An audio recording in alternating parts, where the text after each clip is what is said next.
Hi, beautiful people. I'm Olajumoke. And I am Alex the leader, also known as the King Mo. And welcome back to our channel. Yeah, welcome back. So this week we're gonna be continuing from where we stopped last week. We're gonna be talking about how the hurdles we had to jump before we were finally able to get married. Yes. So, like we said last week. Oh, I need to say this before we continue that we kind of struggled with whether to say these parts or not. It was actually a struggle, but we decided that you know what, we're gonna do this just in case there's someone out there, you know. So this is for you, someone. Yeah. So after we had, so I told, like I said last week, my parents had already said, oh, you know, break up with the guy, and that was it. It was supposed to be case closed after that, right? Anyway, but it was not case closed for us. Yes. So for me, I decided to talk to our brothers because she has 5 brothers. Five older brothers. 5 older brothers. She's the last born, right? So I decided to talk to every one of them. At least let me understand their own views on the whole tribal matters, right?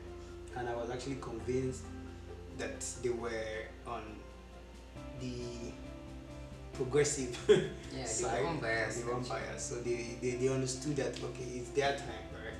And we spoke, and I was really impressed, and I was convinced. Yeah. So now I wanted them to know. So I had to tell them in December that regardless of what happens, this is the person I want to marry, like whether you're on board with it or not. And this was December. He was coming to Nigeria at the end of the year, and then the 28th of December. And I decided I had to tell my parents that, see, this is the person that I'm going to marry. I know I mentioned it before, and I know you guys shut it down. So when I went to speak to them, I was cold. I had really cold feet. Like, it was hard, but I had to do it. Now, I've been talking to my pastor at the shelter. I call him my big boo. Anyway, we had been talking and everything, and he was like, okay, you have to do this, you can do it. So I remember that day I told him that, I'm doing it today. He was like, yes, girl, go get it, you know, do it.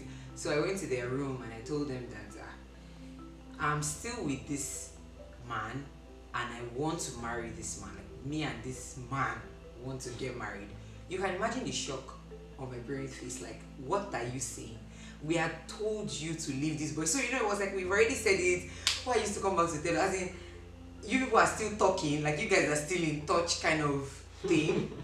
Like, what is going on? So I told them, oh, hey, they said a lot of things, like, why is this still, you know, why are you guys still dating? Like, we've already said it, nothing is going to change, we're not going to budge, blah, blah, blah. So I said, I've told them, Abi?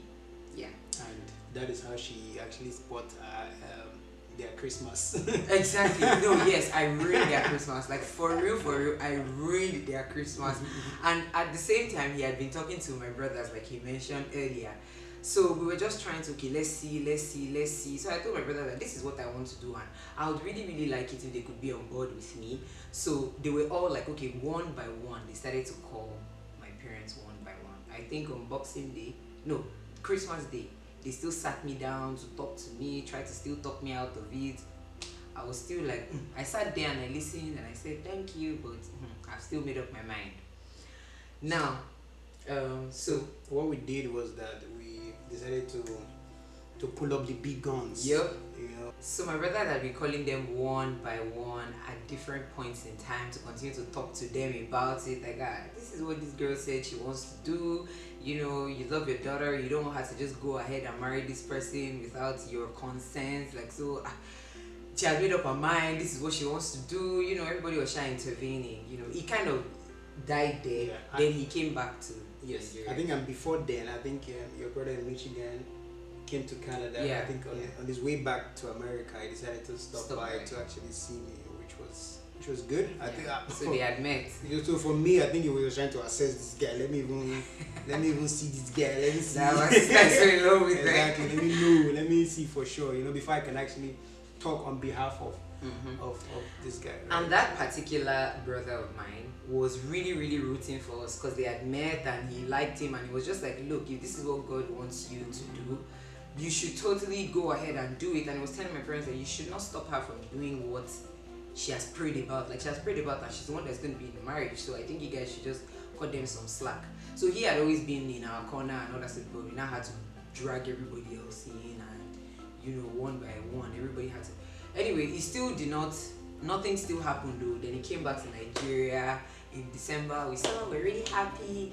Then January, we got engaged.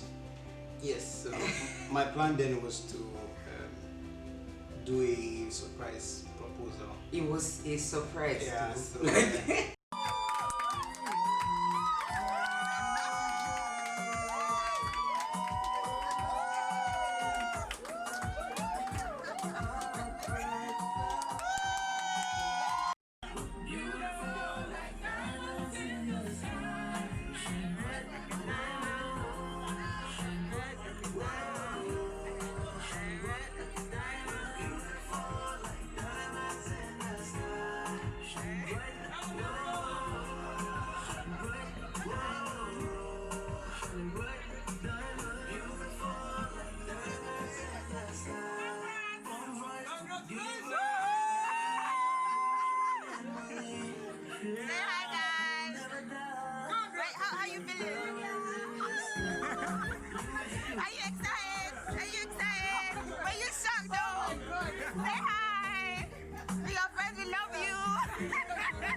in my heart of hearts, I knew that everything is still going to come to our end. Yeah. What we actually everything will fall in place. Yeah, that's the right word.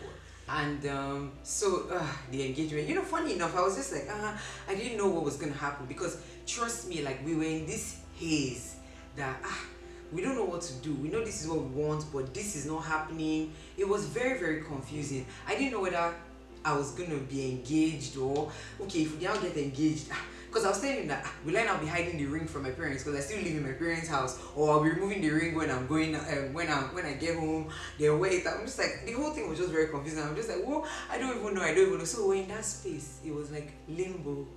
Like, what are we doing? We knew what we wanted to do, but when is it gonna happen? That was where we were. So after the proposal, we're still in our little bubble until he went back to Canada. Then when he go back to Canada, and I was home one time, guys. So how did my parents find out they were engaged? Because it was not me that went to tell them, see my ring, I'm engaged. No, how did they find out? So there was this thing. So I have this friend. Now I was working from home in Nigeria. I had my shop was at the backyard of my father's house. So a friend of mine wanted to sew a dress for her own introduction. She had gotten engaged in December, and she wanted to make a dress for her introduction, and she called me that she was on her way in, and I was like, oh, my gate is open or something, like, just come inside. So my mom was outside, and she's a family friend. So when she saw my mom, she just greeted my mom, mommy, how are you, and everything. She now said, Eku Ikpalemo. So my mom looked. Now, Eku Ikpalemo is something that Yoruba people say when people are preparing for something. So for instance, you say Eku Ikpalemo when somebody's trying to prepare for a wedding or something, like when it's like happy preparation in English, like the literal translation. Yeah. So my mom was taken aback, like Eku Ikpalemo, but she didn't say anything. Just Nigerian mothers. She kept quiet. My friend even came with her fiance actually. So the two of them came to the shop. We all sat and were gisting. While she was in the shop with me, my mom just came and said, you told me Eku Ikpalemo. What for? So that was when she looked at me, and I was giving her the eye, like, don't say anything. She was not saying, oh no, she was just caught in the middle, and it was very, very, it was funny in retrospect. But when it was happening at that time, it wasn't funny. So I was not telling my mom that, oh no, she just got engaged and this is her fiance. My mom was not saying no, that I'm lying to her. What do I mean by Eku Ikpalemo? Well, the cat is already out of the bag. You might as well just know now that I'm engaged. My people, it wasn't funny. My mom was so mad. She told my dad, they told me, because my mother told me to pack my things and leave her house.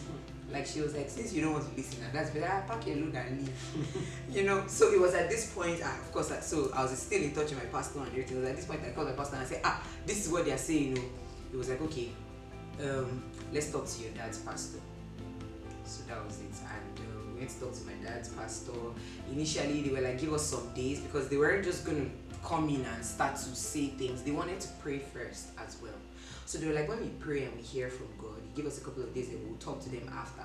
So they prayed and they were like, oh yeah, like, you know, they have the leading in their spirit to talk to my parents. And that was it though.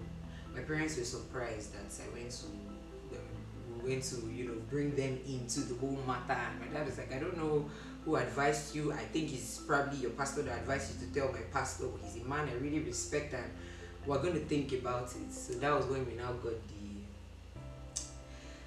got the okay, this might happen.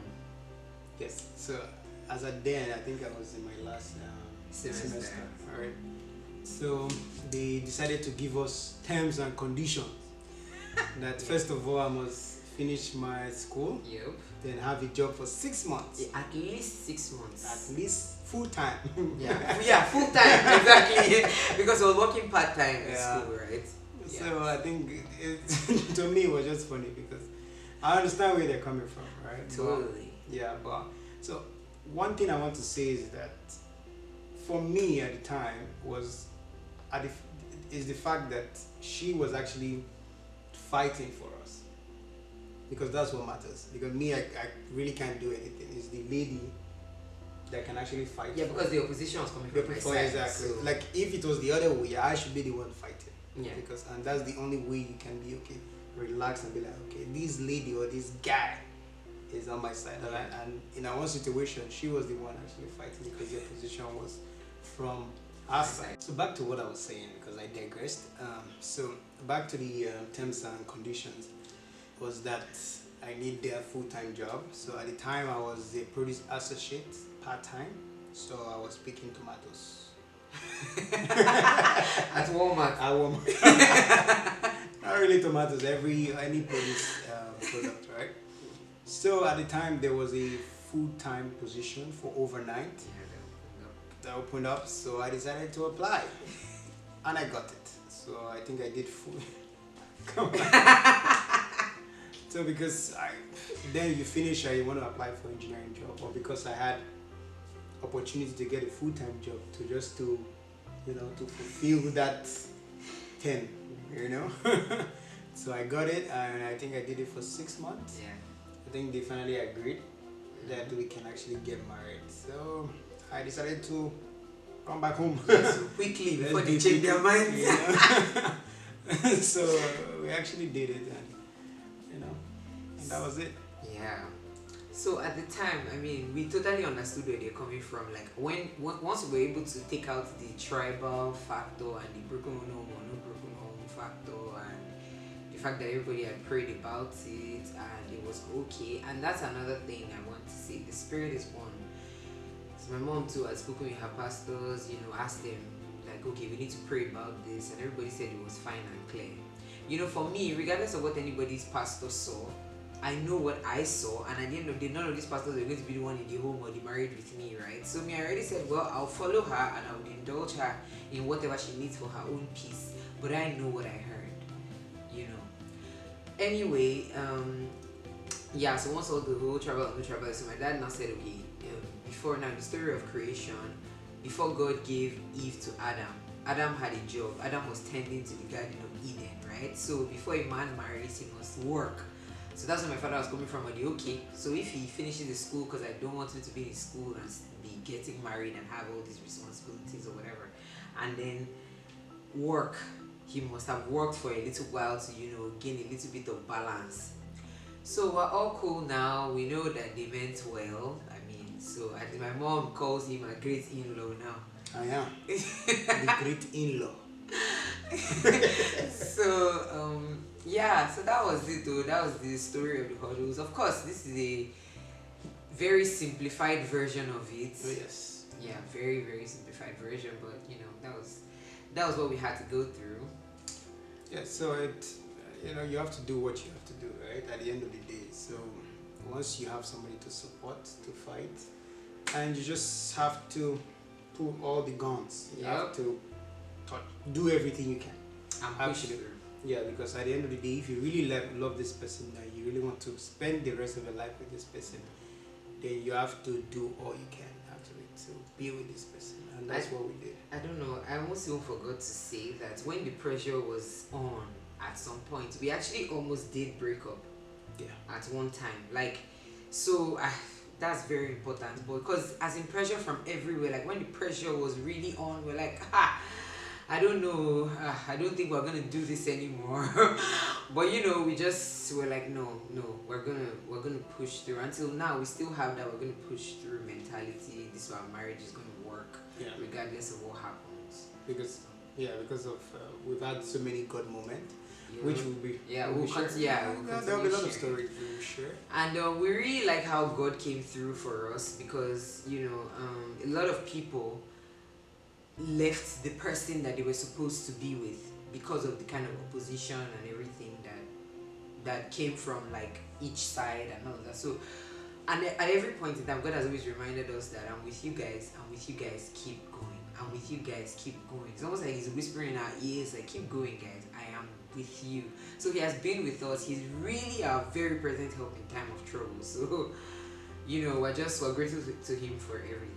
Yeah, and there's one advice I want to say too, is that for people that want to get married, you know, for your folks, you just have to do what they want, basically. If they say, let's go to this church, let's go to this man of God, go ahead. Yeah, they carry my name, go ahead. The only problem is that you just be sneezing up and that because they'll be calling your name everywhere. Every prayer room. Because I remember sometimes at home I would just be sneezing in here. I don't know, it's Jumoke's mother that's been calling my name. Oh, the pastor. So it's fun now. We're really happy. Yeah. It's one of those fights that we've overcome. Yep. So I think that will be all for today. Yeah, that is all for today. So you should be back next Sunday. Yep, and if you haven't subscribed, please subscribe, turn on the notification bell. Even though we know you know that we release our videos on Sunday, but still just hit the bell button. Yeah, and I like the videos. Yeah, like our videos, please. And you know, any comments, any questions, just hit us up in the comment section. We're willing to answer and ASAP like Rocky. Yes, ASAP. That's a good one. Okay, have a fantastic week and see you guys again next week. Thank you. Bye. Peace out.